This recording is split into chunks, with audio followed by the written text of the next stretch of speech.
Okay, guys, we're back with another UAW strike update. This comes from CNBC. They're talking about the next wave of UAW strikes will hit the most profitable vehicles, says Wells Fargo. All right, let's check this video out. Before we get started, smash like, subscribe to the channel. Let's go. Estimates that the strike could go on for 45 days, which could lead to catastrophic consequences. Joining us right now is Colin Langan, Wells Fargo's automotive and mobility analyst. And Colin, this is different than we had seen in the past. First of all, they're striking at all three at the same time, but they're not striking with every plant. So is this going to be a rolling situation? 45 days, if it lasts that long, what would be catastrophic if they continue at the pace they're doing now, if they ramp it up? How do you kind of get your head around this? Yeah, I mean, you're absolutely right. This has never been seen before, that we've never seen all three at once, but we've also never seen on a plant-by-plant basis. I mean, right at this point, I mean, they're doing about 10% of production, so this is pretty minor. It's actually kind of an underwhelming start in some ways in terms of all the rhetoric that went into this. I think Phil is probably right that the next wave is probably coming Friday, probably pickup plants. And so you're not cutting out the volumes, but we've estimated in the past full-size pickups could be 2/3 of North America profits. So you're hitting them really, really where it hurts. And I think they want to do here is continue to escalate over the next several weeks. And I think that's what's probably going to happen is you didn't start with the most profitable vehicles, but the next wave will be the most profitable vehicles. When you say catastrophic, what's it mean for these companies' bottom line if a strike continues for 45 days? Well, I mean, it's about $2.5 billion for GM and Ford if there's a strike for a month. So we're talking, $3.5 billion-ish, and then similar probably for Stellantis. So it's big dollars. But I think when I talk to investors, the thing that's most important is what is the permanent impact, right? You're going to make up the strike, but we're probably if you agree to this to get everybody back. What does that look like for their bottom line? Yeah, I mean, and that's what's not good. I mean, we're talking about. The wage demands are $2.5–3 billion from the UAW. The offers that they already have, per year by the end of the contract. The offers they already have? The demands that they have. And the offers they have today are over $1 billion, right? That they've actually. Hold on, let's see that for a second. So UAW 40% pay hike offers. Stellantis 21%, GM 20%, Ford 21%. Demands that they have, and the offers they have today are over $1 billion, right, that they've actually put out at the 21% wage increase. So, there's a long way to go. We're talking about fixed costs, too, and that's the real pain point for the automakers.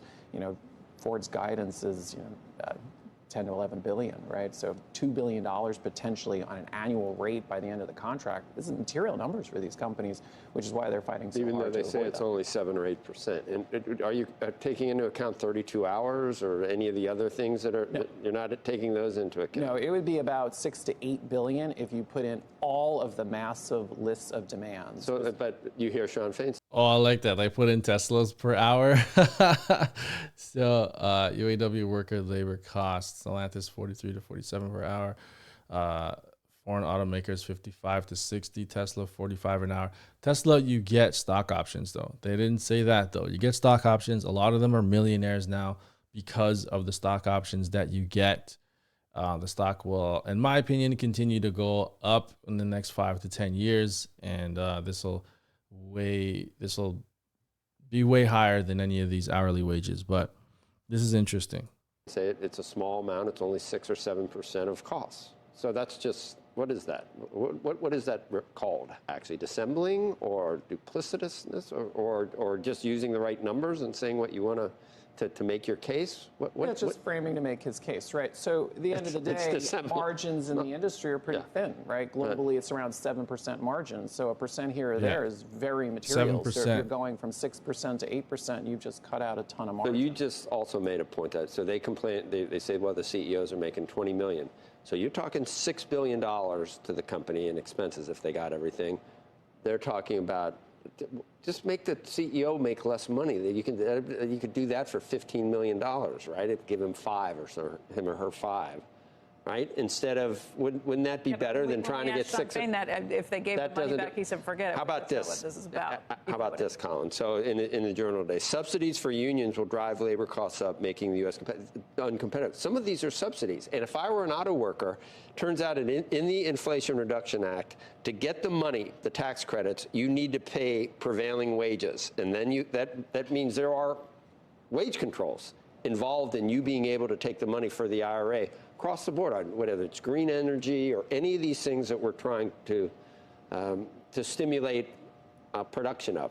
That's what we're trying to do. Why wouldn't the auto workers want the same thing? And if you could do that across the board with every union worker, wages are going to go up across the board. I don't disagree. Wages will go up across the board. I mean, to be clear, the $6 to $8 billion is if they got all. No, I understand. So I don't think they're going to get all of them. But you're still talking probably $2.5, $3, probably $1.5, $2 billion, probably a good base. But we have a difficult. Is the EV transition going to be difficult with competitors like Tesla? Are emission standards that the automakers need to hit by 2030? Are all these things going to be difficult? And if 40% was agreed on, who's going to end up paying that 40%? Do you disagree it's going to be taxpayers? I mean, I think at the end of the day, I don't think it's going to come directly out of subsidies. I think that the challenge here, you bring up a couple good points, though, about yeah, that's so many. First of all, I think there's questions about where will the jobs go if we do see such a big wage increase. They're going to have their hand out when the automakers aren't competitive and start having, existential issues, which they have all the time. How many have they had so far? Remember a guy named Lee Iacocca? I mean, they've already had. We've seen this movie before. We have seen this movie before. I mean, I think at the end of the day, and that's why I'm underweight on both GM and Ford. It's different now, guys. It's way different now. You may have seen it in the past with strikes. Strikes have happened before.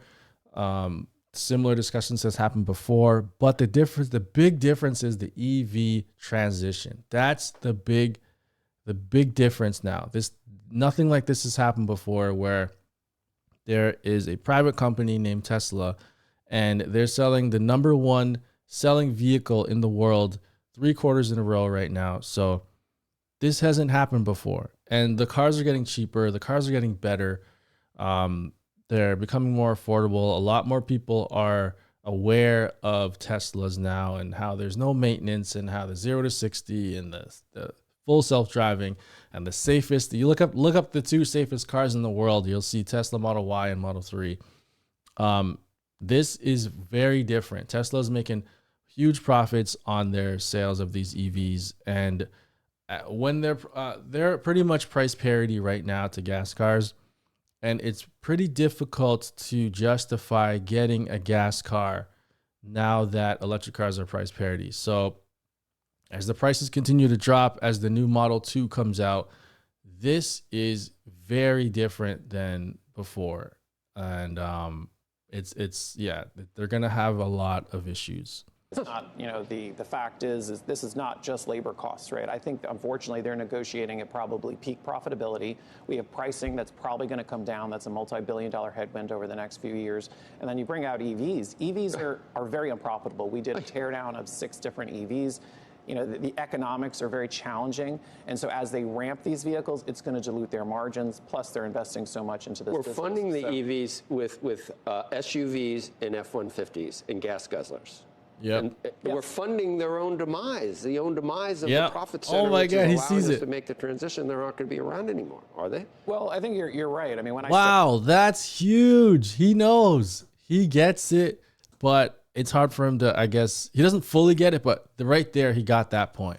They're funding like the gas powered cars, the pickup trucks, the SUVs are funding the EV sales, and now with the UAW strikes and the wage increases, it's this vicious, what do you call it? Death spiral that's happening right now. So there's a death spiral happening, and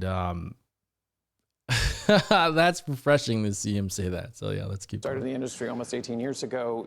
The industry was kind of figuring out how many small cars they needed to sell in order to justify selling full-size pickups. And I think we're moving to a period where they're going to have to figure out how many unprofitable EVs they're going to sell in order to justify full-size pickups. So the dynamics are not good because it's very similar to what's happened in the past. So when you it's say you're industry. underweight these stocks, I mean, if you look back to what happened in 2007, the union will point out that they took some serious haircuts, and they did. But shareholders got wiped to zero. So you're underweight. Would you warn people that this is a more dangerous situation than that, or underweight is you're flashing a sell sign? I mean, I think, they ended up in bankruptcy. They have multi-billions of, $40 billion of liquidity at both GM and Ford plus. So they're not anywhere near that at this point. But they're unfortunately heading in that direction, right? I mean, a lot of the pressures in terms of regulatory needing to sell EVs pricing probably coming down, and now we have labor inflation. And particularly, I'd be very concerned if some of the concessions that the UAW is asking for comes back. Retiree health care, that was $80 billion by the time they got rid of it in 2007. So these things could balloon overnight. Pensions for workers can be very costly. Reinstatement of things like Jobs Bank, these reduce their ability to sort of downsize as you need to, and there's always ups and downs in the economy. So you want to be able to do that. So these things are big issues if they were to adopt them. I think those issues are non-starters. That's why I don't think they're going to get the 6 to 8 billion. But that's kind of the magnitude of the demands that are being asked for here. Wow, that's very okay. Holy crap. Okay, maybe we'll check this one out on the next video as well. That was 3 weeks ago. Okay, so man, that's very, very interesting. They are in huge trouble. Huge trouble. Wow, they're in a lot more trouble than I thought. Guys, what do you think? I'd love to hear your thoughts in the comment section. On my last UAW video, the comment section is on fire. You can read some of them here. And it's very interesting, the back and forth. There's a lot of people that see that they're in trouble, that the UAW and Ford and GM and Stellantis are in big trouble. And there's people defending them, saying to pay them their fair wage. I think if you're just like, pay them their fair wage, like you're not really doing the research and looking into the profits. And they're only making 7% margins on their gas cars. They're making negative 40 on their EV sales. And the fact that the world is transitioning to EVs is a big issue. There's similar things may have happened in the past. Like Sam Walker is saying here, coming from a retired UAW member, been through this many times, he says. So this has happened in the past many times, a lot of strikes and shutdowns and all this stuff. All that ends up happening is the company downsizes and they outsource the work to another country. Just like the Ford Mach-E, it's mainly built in Mexico. So similar things will happen. They'll downsize, but this is different though. Before, in the past, it was just gas cars, right? It was just SUVs and pickup trucks and all gas powered cars. Now there's this electric car thing that's happening. So they're going to have to figure it out. It's kind of like if you're a Blockbuster and streaming started, like what do you do? Like you have to transition to streaming. Blockbuster didn't do it and they went under. They didn't transition to streaming in time. They laughed at Netflix before, and now it's the standard.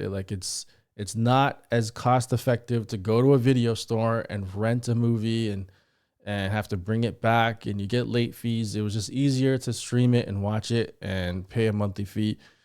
The same thing is happening with gas powered cars, ICE cars, and EVs. It's once you compare them side by side, you have the same price of the car.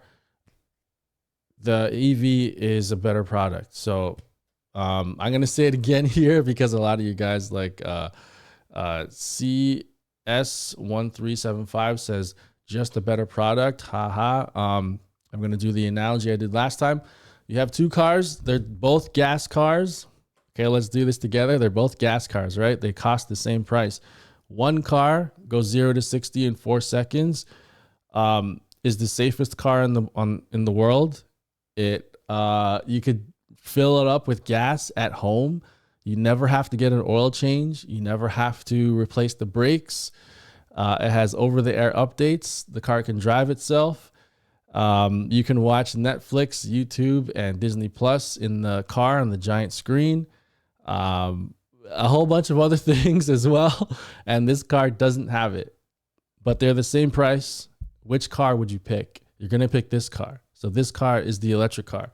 So that's the difference with electric cars and gas-powered cars. Okay, so the world is transitioning to electric cars, and the big three are in huge trouble. And this strike doesn't help anything. I'm really curious to see when it's going to end and what the deal is going to be. I really want to know what the deals are going to be, what they're going to accept. We're going to cover that on this channel, so don't go anywhere. Subscribe to the channel if you're not already subscribed. We are trying to hit 1,000 subscribers on the channel. So subscribe, like the video, comment down below, guys. Leave your comments. I want to hear from you guys. This is awesome that we're getting so many comments now. Another guy, electric cars are not better than gas. It depends on the application and quality. All right, so I just did my example here. So let me know, do you still think that gas-powered cars are better than electric cars? Or do you think electric cars are better than gas cars? Let me know in the comment section. Talk about it down below. Watch the next video that's going to pop up. YouTube loves when you do that. It's going to pop up here. Watch the next one.